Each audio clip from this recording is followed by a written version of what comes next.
Well, here we are on my balcony during this big storm.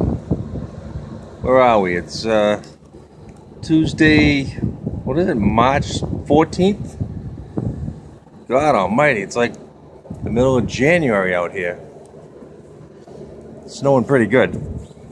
Can't even see across the water to Quincy.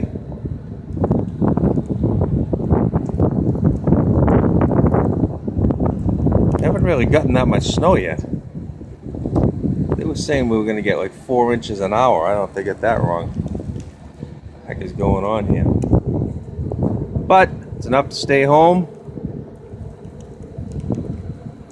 relax, have a few beers, enjoy the snow.